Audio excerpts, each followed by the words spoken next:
Shir would be much better, I think, if it was given live with our usual Parsha Shir discussions. But since I can't make it, we're going to have to settle for doing it this way. Our title, as you see on the source sheet, Why Jews and Calves Don't Mix. And I want to talk about the question of why exactly the Jews chose a calf for the Egel, and what calves represent for us. And I start off in source number 1 on the sheets with a piece from Jonathan Lipnick, Israel Institute of Biblical Studies, The Meaning of the Golden Calf. He writes, why did both Aaron and Yeravam, we'll see Yeravam's story in a bit, decide to erect golden statues specifically of calves? Why this animal and not another? Likely this has to do with a conscious attempt to imitate a common practice found in the temples of many of the nations of the ancient Near East. For example, in Egypt it was common to worship a calf idol known as Apis. The truth of the matter is that, as I understand it, it's usually an Apis bull. It's usually described as a bull rather than a calf. In some cases, a king was depicted seated upon the calf as a way of emphasizing his divinity. Perhaps Aaron's purpose in creating a golden calf was not to create an idol of God, but a platform upon which the invisible God would sit.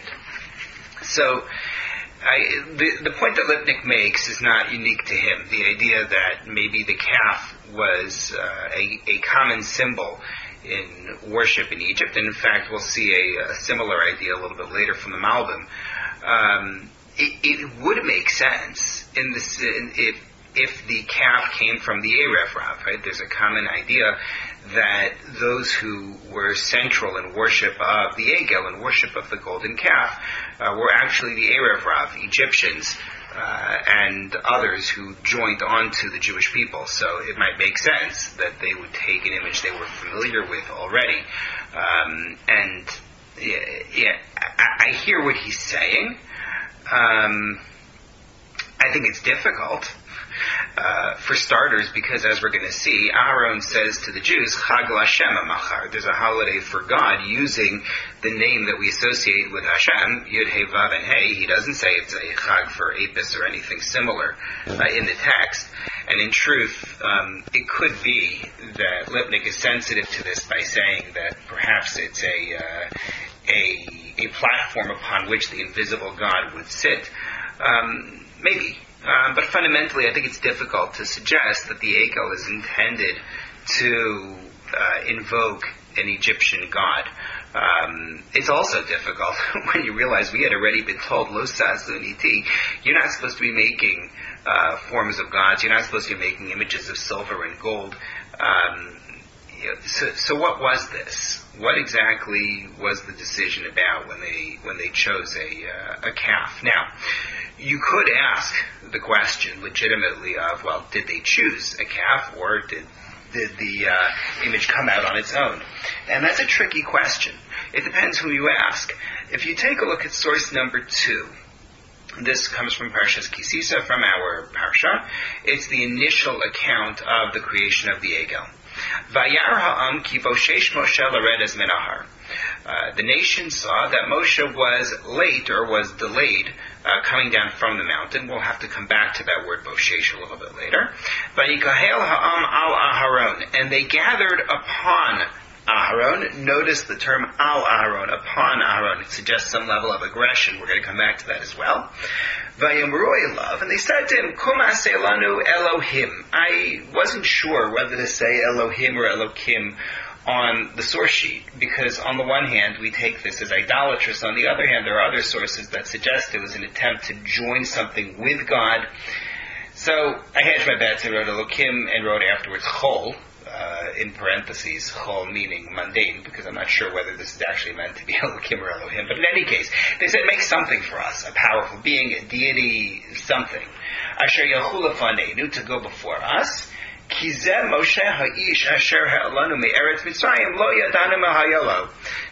we don't know what happened to Moshe, the man who took us out of Egypt. There's a contrast there. Make for us a powerful being in Elohim who will go before us. The plural, by the way, is because the word Elohim itself is plural. We've discussed that, I think, at other times. But make for us a powerful being who will go before us, because Moshe, the man, is gone.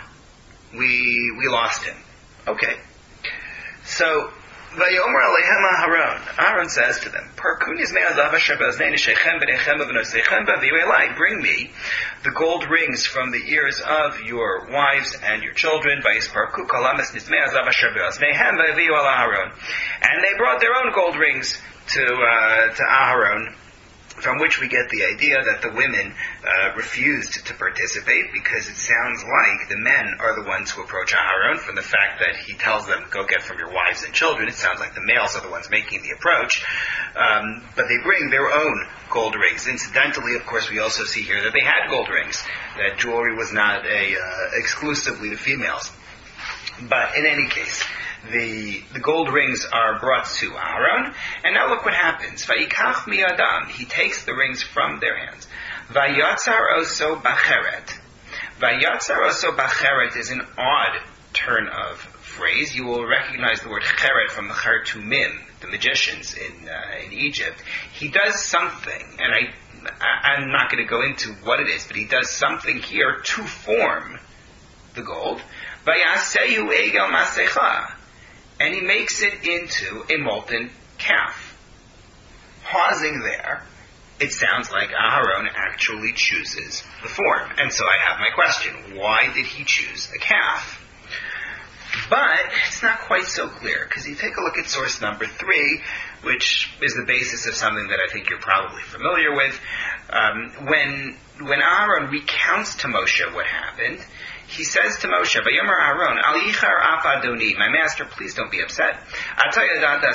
You know this nation, you know the trouble they get into, because by this point we've already had issues with the man and complaints about water, problems at the sea with those who wanted to go back. He says, you know what these people are like. Vayomer li, they said to me, Aselanu, once again, Elohim asher ulafaneinu, they said to me, make a powerful being to go before us, because word for word what they said. We don't know what happened to Moshe. Va'omar lahem, and I said to them, Lemi zahav, who has gold? Leaves out the direction about getting it from their wives, their children. Hisparaku vayitnuli. They took off their jewelry and they gave it to me. Va'ashlicheu ba'esh, and I threw it in the fire. Vayetzei ha'egel hazeh, and lo and behold, this egel came out. So now Aharon did not make the egel; he threw it into the fire, and the egel emerged. And you could read this in different ways, but either way, whether I say that Aharon chose to make a calf, or whether I say that somehow Hashem caused it to emerge and the calf came out on its own, what's the message of the calf image? Number one. And then number two, why do we find that calves present trouble for Jews, not only here, but as we're going to see later in Tanakh as well? So, I want to go through 2 calf stories. First, this one here, with a little more depth, and then the second time that the golden calf comes up as a problem for us, which is the story of Yerovam ben Nevat in Malachim Aleph in Kings 1. So looking at our story again, the people are motivated by Moshe's disappearance. I'd like to unpack that a little bit further. Not so much because we need it in order to understand the calf image, but just because you can't do this story without getting a little bit of a better understanding of why they did it. So, the Kuzari builds up the image of why Moshe's disappearance leads to this. Kuzari says, the people have actually remained at Har Sinai for 6 weeks. Meaning they're standing there, in their finery, waiting. Remember, the 6th of Sivan in the morning, or maybe the 7th of Sivan in the morning, depending on your chronology, they hear the Aseres Hadibros. Moshe then goes up the mountain, right?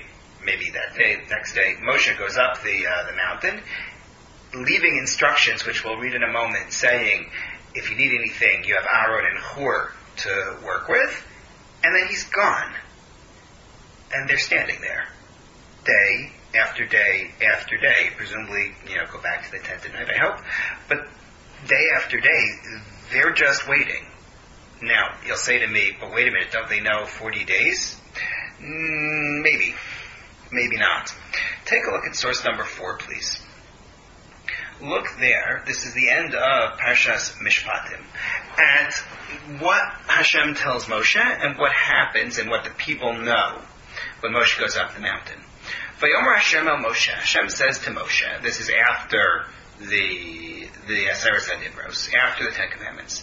Alei elai hahara vehi sham. Come up to me, come up the mountain, and be there. And I'm going to give you tablets of stone. I'm going to give you all the commandments that I have written in order for you to teach them.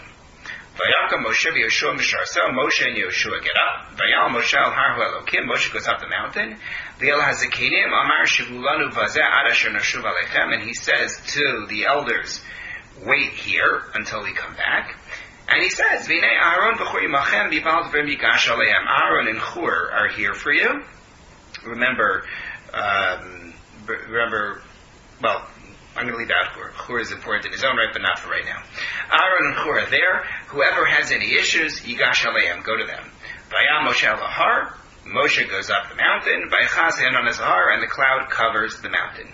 Vayishkon kvod Hashem al Har Sinai, vaychaseo Hanan sheishes yamim. Hashem's cloud covers the mountain for 6 days. Vayikra Moshe bayom hashvi'i mitoch Hanan, and on the 7th day Hashem summons Moshe. In other words, it's not 40 days in the cloud.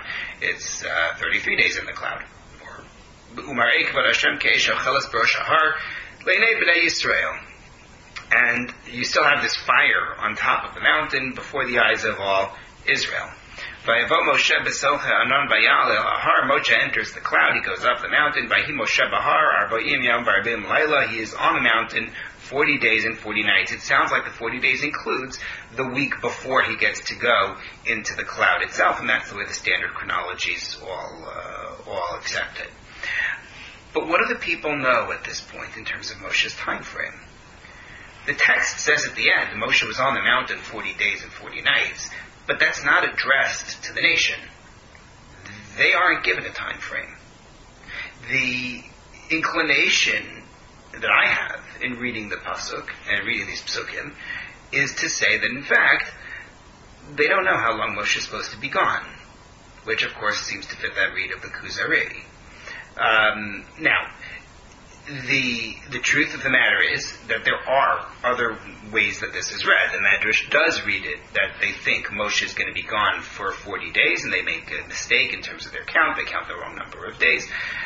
And that is supported by the idea that it says, Boshesh Moshe. Boshesh suggests he was late. There was a day when they thought he'd be back, and he wasn't back. It also seems to be supported by the fact that Aaron says to the people, Chag Lashem Machar. There's going to be a party for God tomorrow. Right? Go back to source number 2. The part where we left off, the last full line in the text in number 2. Vayara Aaron vayivan hizbach lefanav. Aaron saw this calf, and he saw the people saying, "This is your God who took you out of Egypt," and he builds him his bath. Vayikra Aaron vayomar, and Aaron called out and he said, "Chag Lashem Machar." There's going to be a holiday for God tomorrow.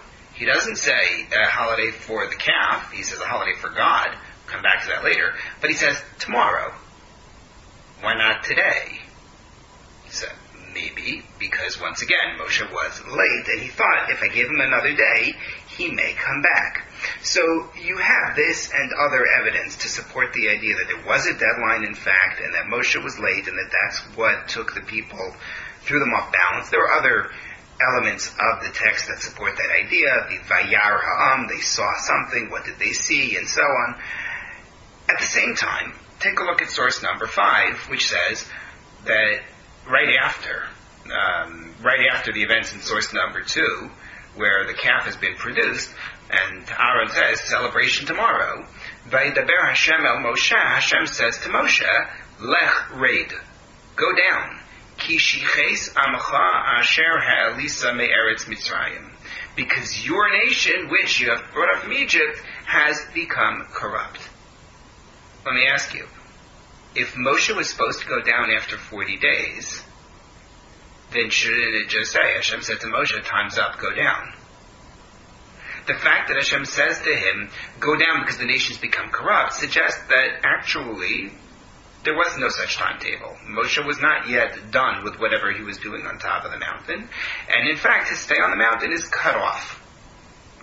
Okay, however you read it, whatever the cause was, although again it really seems to be Moshe disappears and the people really don't know what's happened and they are afraid, they say to Aaron, we lost Moshe.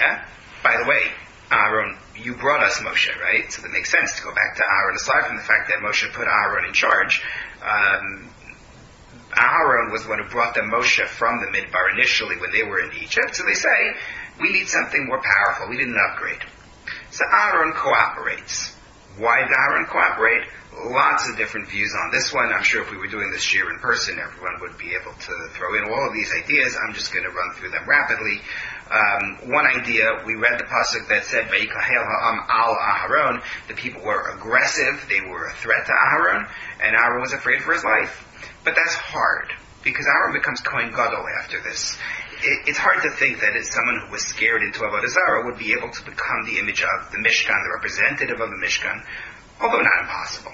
But that's one take, is that Aaron is afraid for his life, plus we have the Midrash about Hur being killed. Second approach, Aaron didn't know that a calf was going to come out. Taking the view, based on what Aaron said to Moshe, that he actually didn't know. I have to say that's hard to say, given that, number one, we have the other text that says he made it, and given also that once it came out, it's not as though he said, oh no, this is terrible, and we have to stop this. Third approach, classic, Aaron was only pretending to go along with it, and he was tricking them and stalling, party for God tomorrow. But it's hard to think that he's actually tricking them, given that he said explicitly, Chag Lashem Machar. He said party for God. It's not as though he was fooling them about who he worships. So I think it's hard to say that Aaron was trying to be deceptive. I think the classic answer of Ibn Ezra makes a lot of sense, which is that Aaron was asked to make a replacement Moshe. He wasn't asked to make a god. He wanted to make a powerful being who would be some kind of an intermediary. And that was what he did. And only after that does a group turn it into Avodah Zarah and say, this is your God. I think that's the simplest read. But again, so why did either Aharon or Hashem choose the form of a calf for it?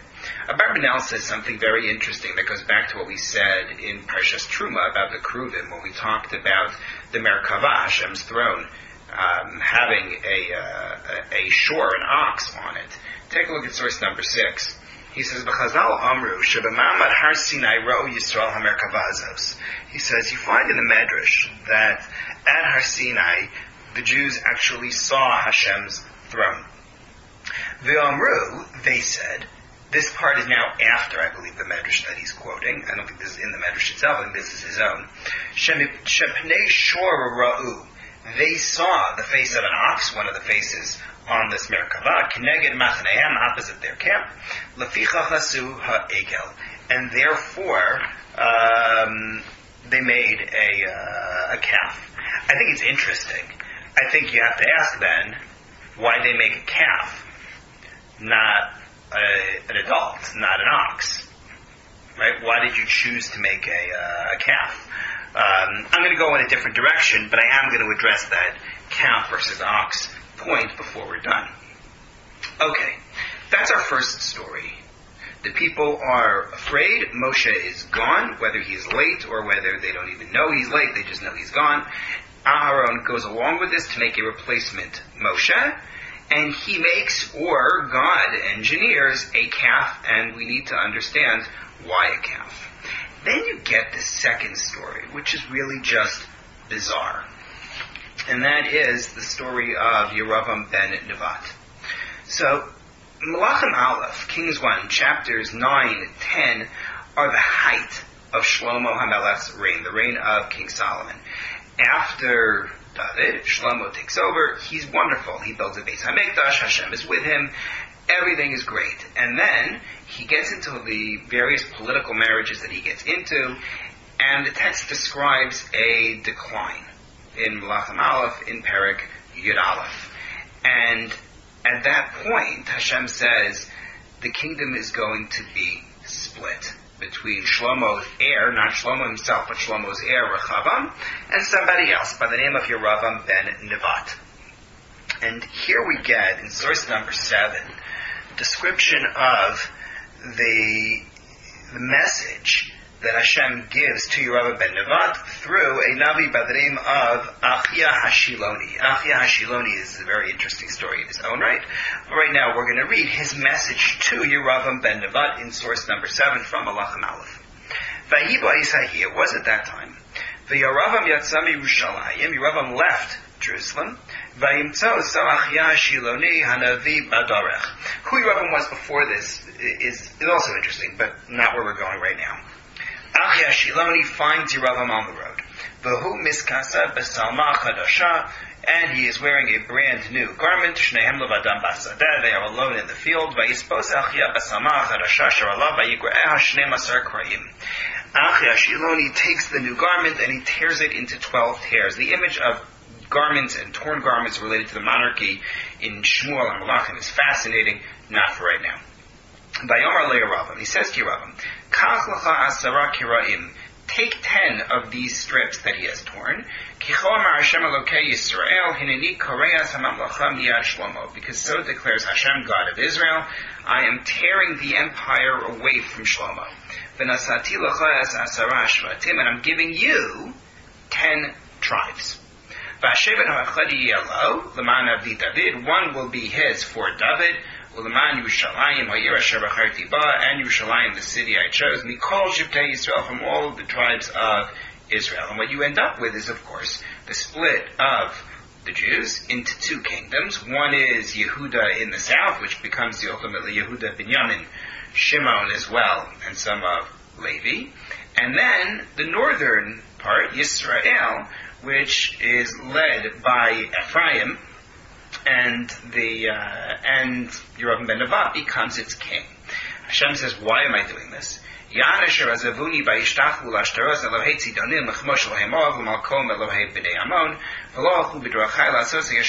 Because they didn't do what they were supposed to do. They worshipped idols. They really being, it seems, Shlomo. So therefore, I'm going to take this away from him. I'm not going to take everything away. He says, I'm going to keep Shlomo as the leader all his life because of my servant David, whom I have chosen. He was loyal. But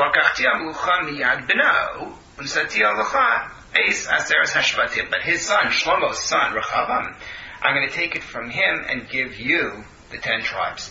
To him, his son, I'm going to give only 1. Yes, granted that Binyamin joins as well. Laman hayos near David Avdi, kol ayamim lefnei lefanai Yerushalayim ha'ir, asher b'charti li lasum shemi sham. Fine. David was loyal, therefore his son gets some part that remains, his family gets some part that remains, but you I'm going to take, I'm taking you, Yeravam,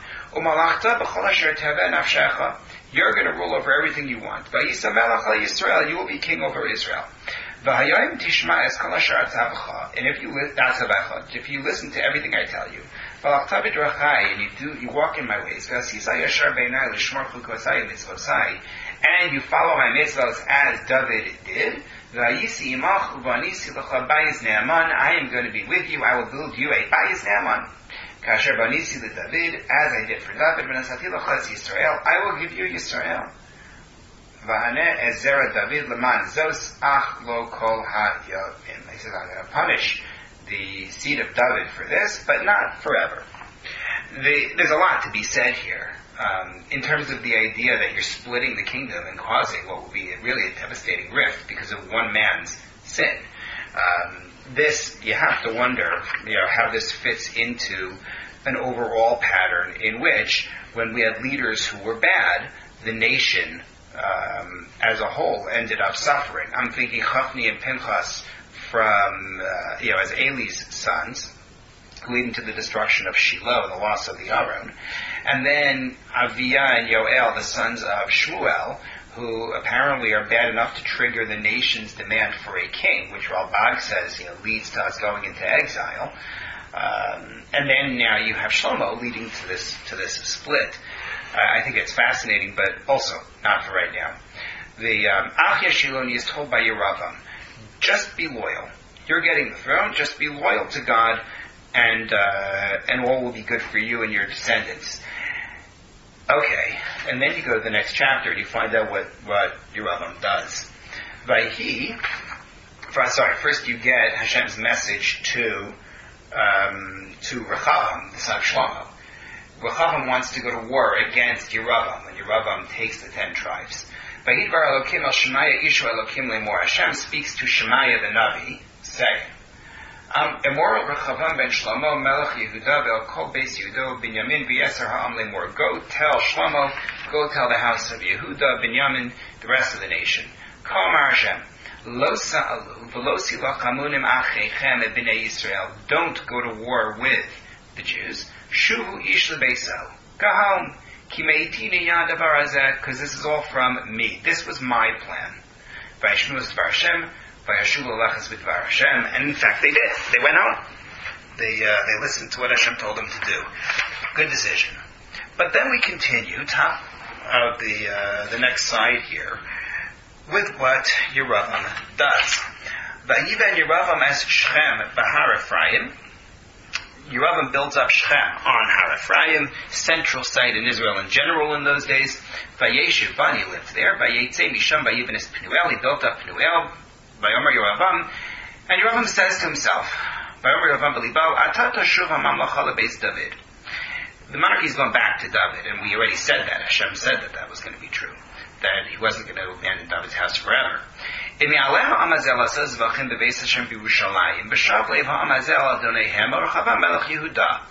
says, if they go to Yerushalayim, to the Beis HaMikdash, to bring their korbanos, it's all over for me. They're going to go back to Rechavam. Baharaguni, they're going to kill me. And they're going to go back to Rechavam. So he doesn't want that. So he takes counsel with his advisors. Vayas shnei eglei zahav. And he made 2 golden calves. Vayomer alayam, and he told the people, Rav lachem me'alos Yerushalayim. It's too much for you going to Yerushalayim. Hine elokecha, and again I'm not sure how to read that. Elokecha, Elohecha, Yisrael. Asher ha'elucha me'eretz Mitzrayim. Same turn of phrase that the Jews used with the golden calf in Parshas Kisisa. But he's got 2 calves. Why 2? Convenience. One Beit El, one in Dan. There's a lot of discussion about why he made 2, why those places. Not for right now. This was bad. And they went to Dan, and so on. He makes a big festival for them. And you just have to ask yourself, what is he thinking? Hashem has told him, you are my chosen one. Why would you do that? You believe that God chose you. Why would you select the example of an egel? And why would the people go along with it? So Ralbag says, it's because we were ignorant. He says, the people forgot their history. But that's a really hard answer to sustain. It's just inconsistent with too much that we know is going on at this point. You have a base. How do you not know that the golden calf is not the image you want?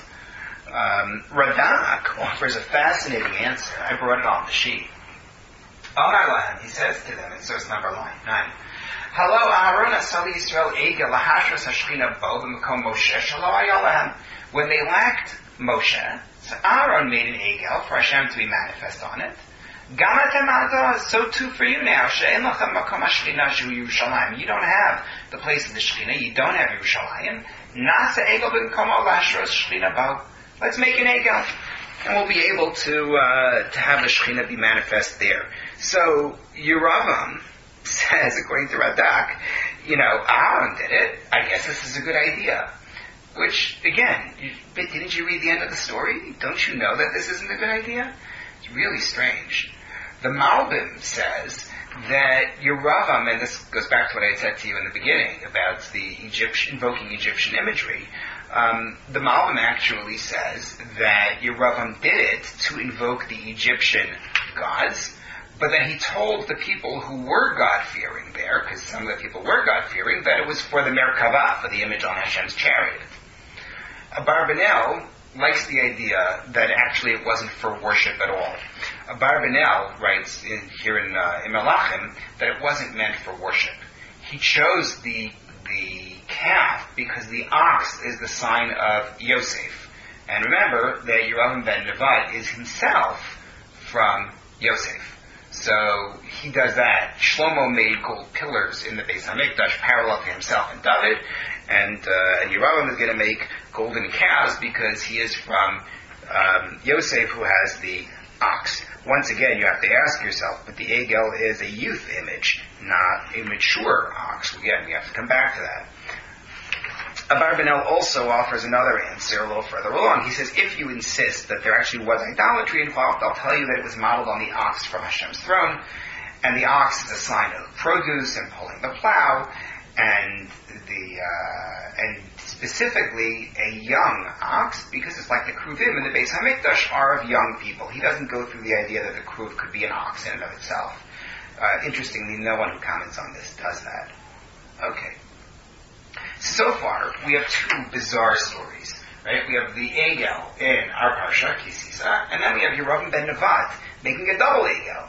And we have so many questions. Why did you choose a calf? If we were doing the shir in person, we would have many more questions. So maybe it's better this way. I don't know. Or maybe it's worse this way.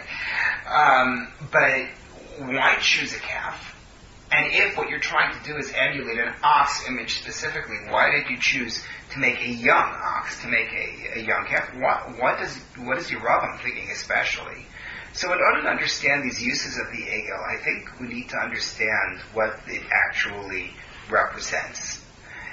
The ox, as Abarbanel noted, symbolizes wealth and strength. As a matter of fact, the Medrash in Shir HaShirim Rabbah says that's how it ends up on Hashem's throne. If you take a look at source number 10, the Medrash goes through the four creatures or four beings that are on Hashem's throne, and it says they're all mighty within their sort of kingdoms. Arba Geim Haim, there are four great ones. Ge'esha Ba'ofos Nesher. The Nesher is the greatest among the birds. Nesher, again, we've discussed, eagle or vulture. Ge'esha Behemos, Shor, the ox among the behemoths, the domesticated animals. The Aryeh, the lion among the Chayot, the wild beasts. And the Adam, the man, over all of them. Top of the food chain. And Hashem took all of them and engraved them upon the divine throne to say, all of these mighty beings within their different realms ultimately are in the service of Hashem. But the point for us is that the ox symbolizes power, strength. It is also a provider. Abarbanel, in source number 11, talks about the ox being on Hashem's throne, and it says, Pnei Shor, the face of an ox, Kihu Baal HaTivuos.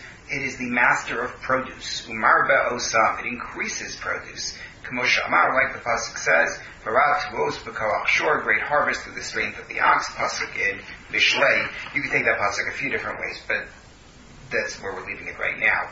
Matter of fact, if you remember when we learned Daniel, in the fourth parak in Daniel, Daniel explains Nebuchadnezzar's second dream. And in that dream, Nebuchadnezzar sees essentially a message that he is going to end up roaming in the wild like a beast.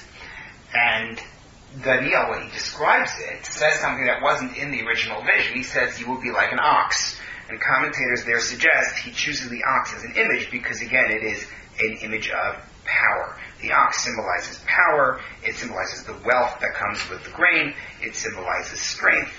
And generally speaking, don't be against the ox. The ox can be a positive image. Right? In the beginning of Yeshaya, we find Yeshaya's rebuke to the Jews. I brought it for you in number 12. Yad Asher Konehu. The ox knows who owns it.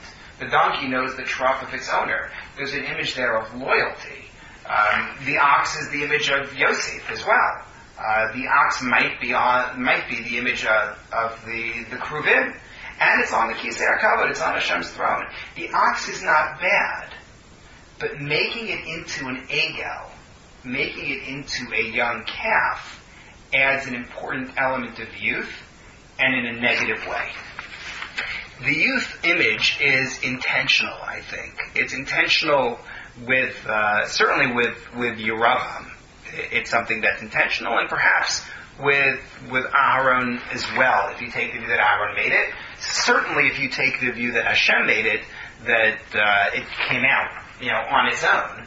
I think there's a real message in it. What's the image of a calf as opposed to an ox? I feel like I should really pause here and let everybody fill it in. Well, you can pause the recording if you like. I'll wait. The image of a young calf is the image of a creature that is pampered and soft. We find the phrase eglei marbeik used in source number 13 is one of the uses at the end of Malachi, where he describes a reward in the future for people who are righteous. V'zarcha lachem yirei shemi. For those of you who revere my name, you will get the shining of shemesh tzedakah umarpei bichnafeha. Oh, that's a good image for today. A healing sun. V'itzasem ufishtem. You will go out. You will spread out. Ke'eglei marbeik. Eglei marbeik are these pampered and soft calves. That's number one. Or use number one, is that the young calf is pampered and soft. It's also something which is easily swayed. If you remember the story with Shimshon, Shimshon marries a Plishti woman. This is not Delilah. This is his first Plishti dalliance. So he marries a Plishti woman, and at the feast, he sets up a riddle, a contest of sorts, with the other Plishti families, or young men really, who are there, and makes a deal with them in which he says that if they can solve the riddle, he will give them each a change of clothing, he will give them linens, and in the event, and there are 30 of them, so he's going to give to each of them, and if not, then they have to give him 30 of these changes of clothing and so on. And they can't figure out the meaning of the riddle, and in the end, they get it out of his Plishti wife. And Shimshon realizes what has happened. And in 14, look what he says. Vayomer Lem, he said to them, Lulei charashtem be'eglasi lo matzasem chidasi. If you had not plowed with my eglah, my calf, you would not have found my riddle. Yes, there are certain overtones in the image, but he identifies her as a calf in the sense of one who is callow, one who is easily swayed and young.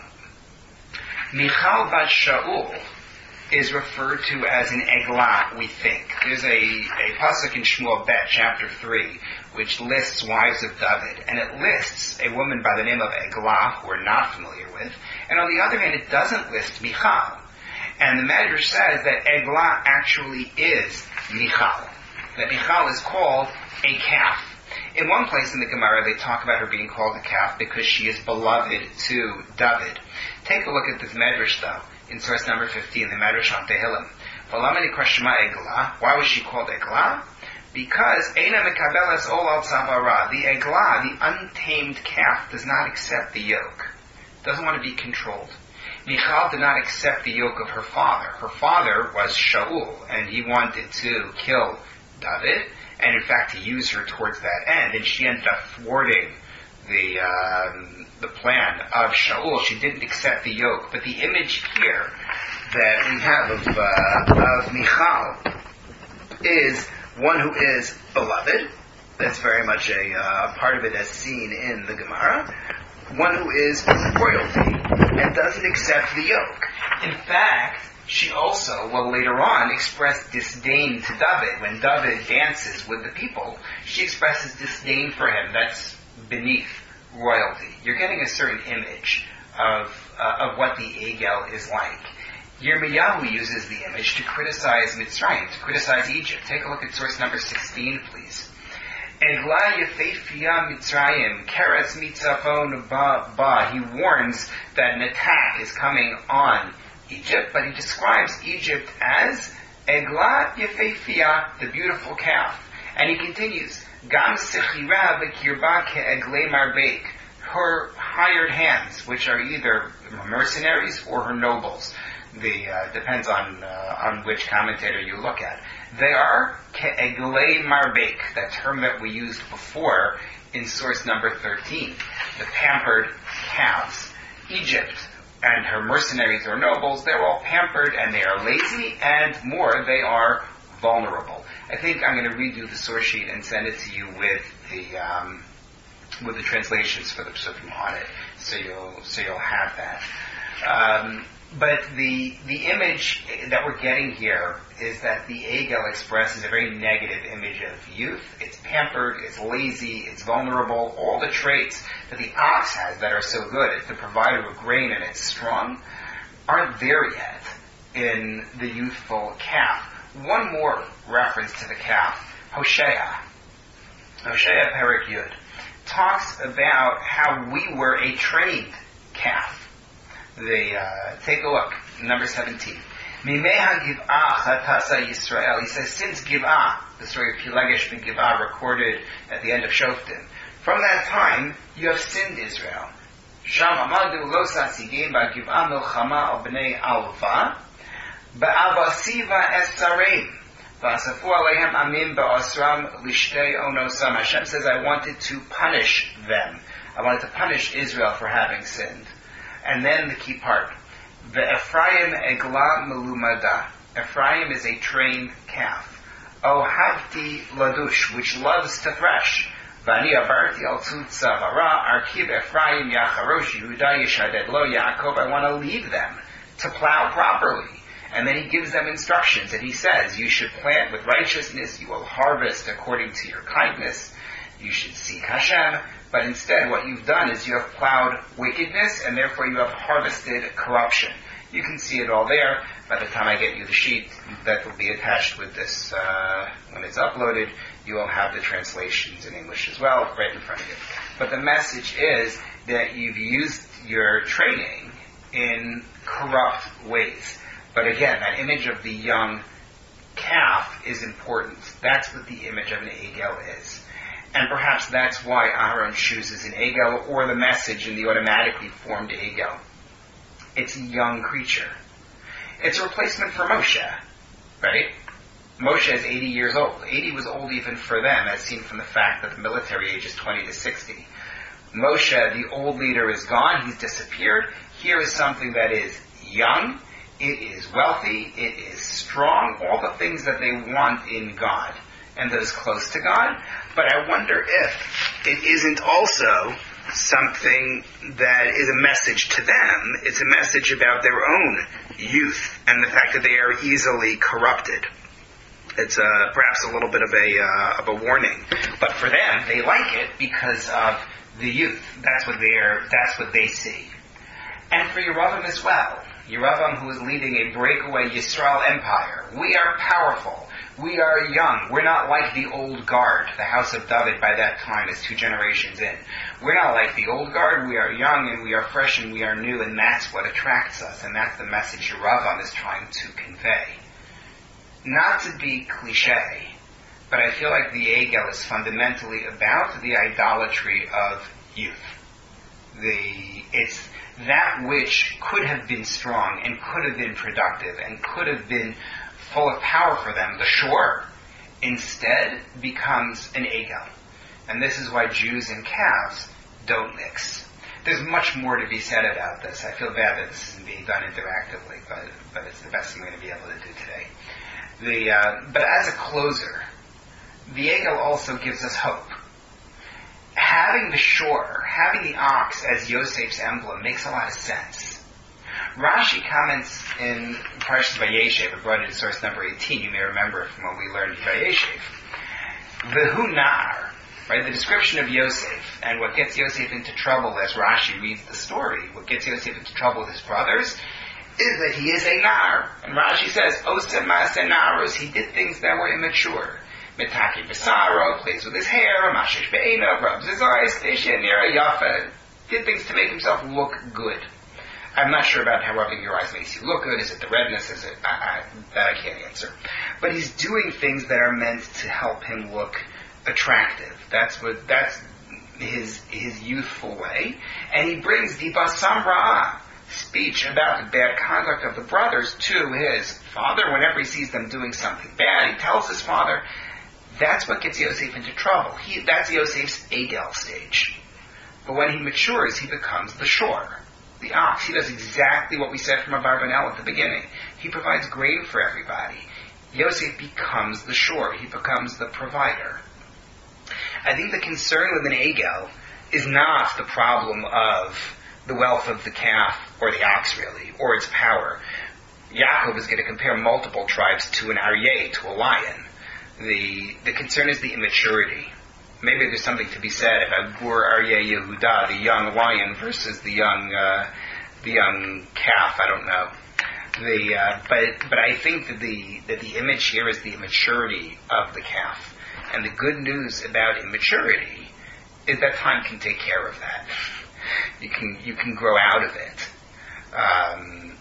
I wonder if that's not also the image that we find with the Parah Aduma. Rashi, in the beginning of Parashas Chukas, quotes a medrash that you find in various places. Tosas and Ma'ikatan Chavches brings it as well. That the Parah Aduma, the red heifer, atones for her son, the Egel. The Egel, the calf, made a mess, and along comes the Parah Aduma and the red heifer, the mother, and it atones for it. Reaching maturity, God willing, we atone for our youthful mistakes. There is much more to be said about this. Again, I think this would be a different share if people were given in person, but this is what we have right now. Hopefully it's useful. Thank you.